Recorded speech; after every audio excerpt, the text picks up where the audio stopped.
So, Nia DaCosta, I think it's pretty safe to say here that she is absolutely one of the worst directors of all time within the Marvel Cinematic Universe and just in the film industry as a whole, based on what she keeps on saying as the quote-unquote toxic male demographic being responsible for why the Marvels failed terribly at the box office. You gotta mind you that this is a fact, that the Marvels is and always will be the one movie that is the worst opening of all time at the box office when it comes to the MCU, the Marvel Universe under Kevin Feige over at Marvel Studios.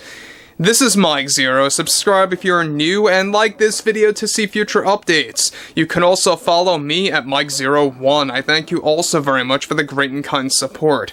So ahead of the release of the Marvels on both digital and Blu-ray, alright, both on disc and for streaming on Disney+, there's a lot of things going on with this film. Alright, we have Nia DaCosta, Brie Larson, Kevin Feige, Iman, Velani, as well as others, really promoting this film again. So they're going on this promotion train once more, ever since it failed at the box office, and Nia DaCosta isn't going to stop when it comes to one specific deleted scene that has gained a lot of criticism ever since it debuted online just yesterday, basically.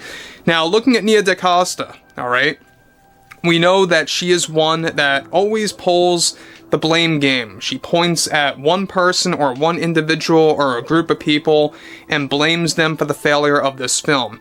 Not a big shocker, she is a Disney hire, and this really happens quite more often than not, especially with the MCU and Star Wars.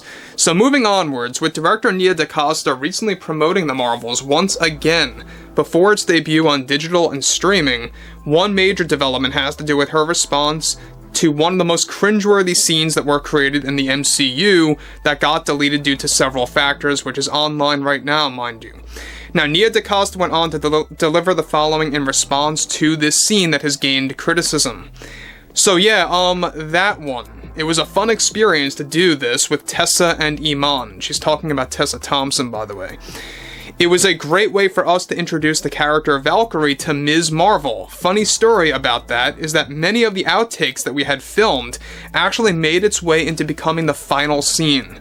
I got to work on this one with Kevin, and we both knew going in that the toxic male demographic, there she goes again, would reject it instantly, so we really wanted to explore Captain Marvel's past relationships and how she has been married many times before.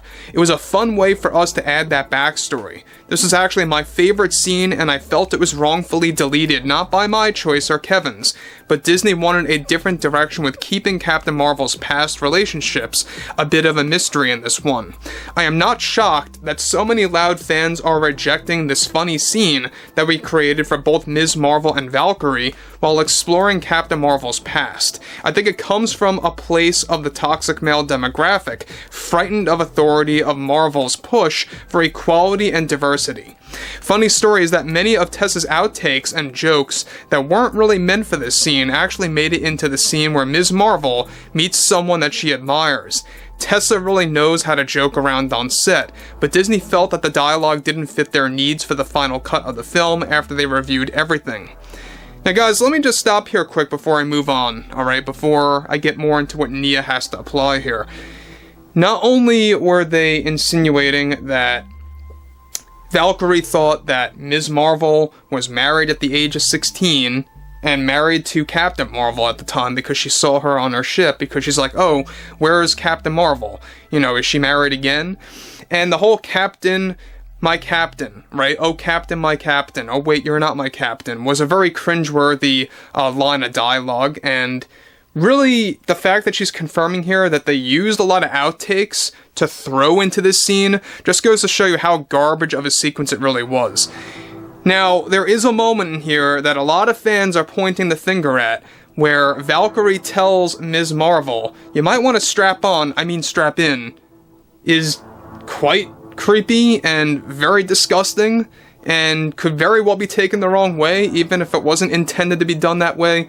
You might have thought, Bob Iger, to not even release the scene at all, period. Let me just say that.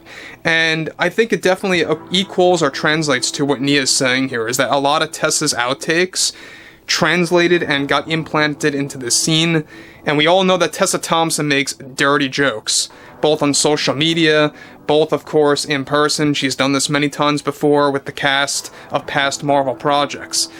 So not a shocker there, if that really is what that is.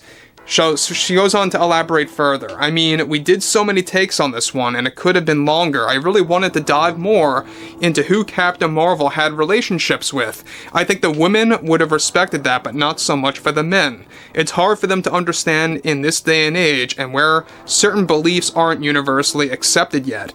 We actually had a joke that Tessa has made on set that we used spread apart over time in this short scene of ours.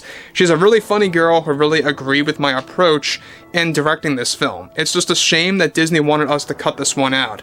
We have other deleted scenes that I am willing and excited to discuss about down the line again once I get the pass to do that. I've had my differences with Disney, and this is one of them, as there were several reasons why they didn't really want to use this scene in the final touches of the movie. Gee, Nia, I wonder why. Now, she goes on to conclude, Tessa really improvised plenty with this one, and she is just a rock star in that scene. I was hoping to work with her more. It was funny how we used Ms. Marvel to sort of tell Captain Marvel's backstory, without really virtually, of course, going into that, and visually as well, and leaving it up to the fans' imagination. Brie really wanted to be involved in this one more as well. So, I don't know if you guys saw the deleted scene. Go ahead and type up the Marvel's exclusive deleted scene. You'll see it, and you'll see exactly what I'm talking about of how cringeworthy the dialogue really is, where Valkyrie makes that entrance. Oh, Captain, my Captain. Oh, wait, you're not my Captain. Did Ms. Marvel, really think that Valkyrie was acting that way and not cringeworthy? I can only imagine what was going through Iman's mind acting in this scene, where they used that actual footage of Valkyrie by Tessa Thompson.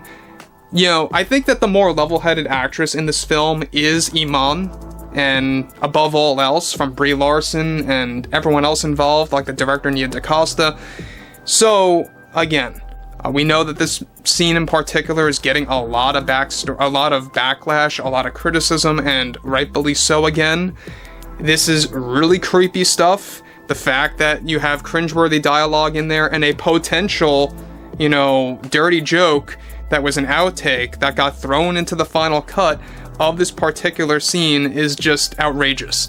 So again, Nia DaCosta, very incompetent director, deliberate and 100% intentional on her part of really just trying to make cringeworthy material. And she wasn't kidding when she talked about this over the summer, that The Marvels was going to be the most wackiest and silliest MCU movie of all time. Well, that's the only thing that she really got right about that film, because it really truly was the most wackiest and silly MCU movie of all time.